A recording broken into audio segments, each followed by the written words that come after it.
Here, family and children.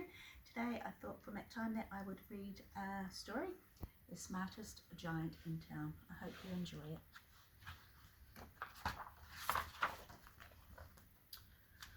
George was a giant, the scruffiest giant in town. He always wore the same pair of old brown sandals and the same old patched up gown.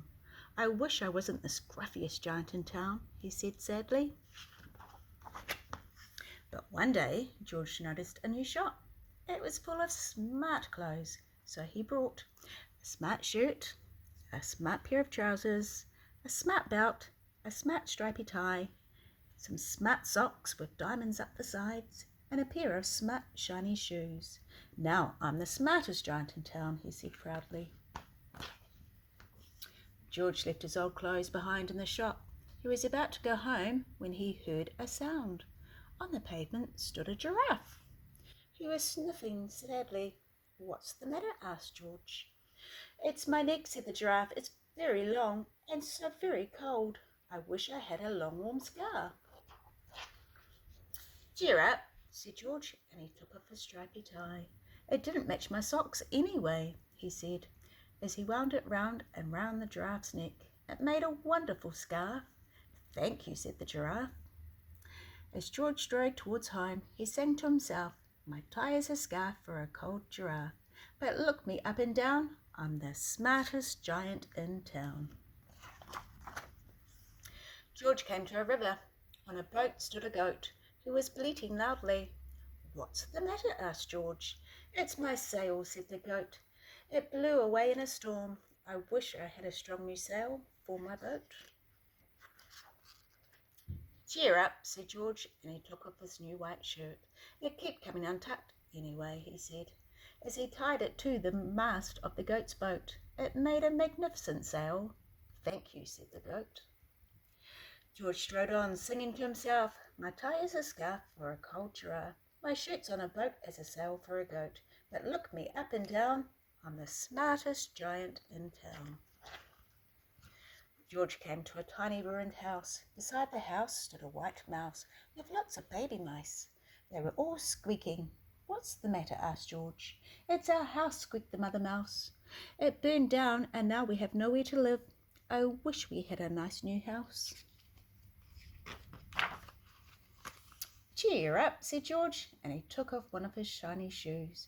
"It was giving me blisters anyway," he said, as the mouse and her babies scrambled inside. The shoe made a perfect home for them. "Thank you," they squeaked. George had to hop along the road now, but he didn't mind. As he hopped, he sang to himself, "My tie is a scarf for a cold giraffe, my shirt's on a boat as a sail for a goat, my shoe is a house for a little white mouse, but look me up and down, I'm the smartest giant in town." George came to a campsite. Beside a tent stood a fox, who was crying. "What's the matter?" asked George. "It's my sleeping bag," said the fox. "I dropped it in a puddle. I wish I had a warm, dry sleeping bag." "Cheer up," said George, and he took off one of his socks with diamonds up the sides. "It was tickling my toes anyway," he said. As the fox snuggled into it, it made a very fine sleeping bag. "Thank you," said the fox. George hopped on, singing to himself, "My tie is a scarf for a cold giraffe, my shirt's on a boat as a sail for a goat, my shoe is a house for a little white mouse, one of my socks is a bed for a fox, but look me up and down, I'm the smartest giant in town." George came to a big scratchy bog. Beside the bog stood a dog, who was howling. "What's the matter?" asked George. "It's the bog," said the dog. "I need to get across, but I keep getting stuck in the mud. I wish there was a safe, dry path." "Cheer up," said George, and he took off his smart new belt. "It was squishy my tummy anyway," he said as he laid it down over the bog. "It made an excellent path." "Thank you," said the dog. The wind started to blow, but George didn't mind. He hopped on, singing to himself, "My tie is a scarf for a cold giraffe, my shirt's on a boat as a sail for a goat, my shoe is a house for a little white mouse, one of my socks is a bed for a fox, my belt helped a dog who was crossing a bog, but my trousers are falling down, I'm the coldest giant in town." Suddenly George felt sad and shivery and not at all smart. He stood on one foot and thought, I'll have to go back to the shop and buy some more clothes. He turned around and hopped all the way back to the shop. But when he got there, it was closed. Oh no, cried George. He sank down on the doorstep and a tear ran down his nose. He felt as sad as all the animals he had met on his way home. Then out of the corner of his eye, he saw a bag with something familiar poking out of the top. George took a closer look. My gown, he yelled. My dear old gown and sandals. George put them on. They felt wonderfully comfortable.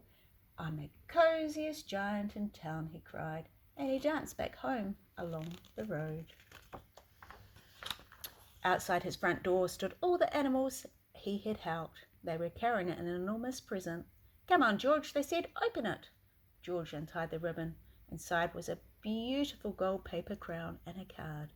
Look inside the card, George, said the animals. George put the crown on his head and opened the card. Inside it said, your tie's a scarf for a cold giraffe. Your shirt's on a boat is a sail for a goat.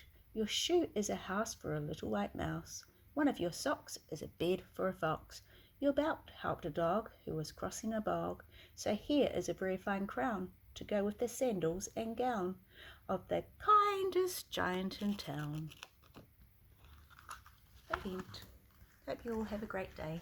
See you soon. Bye.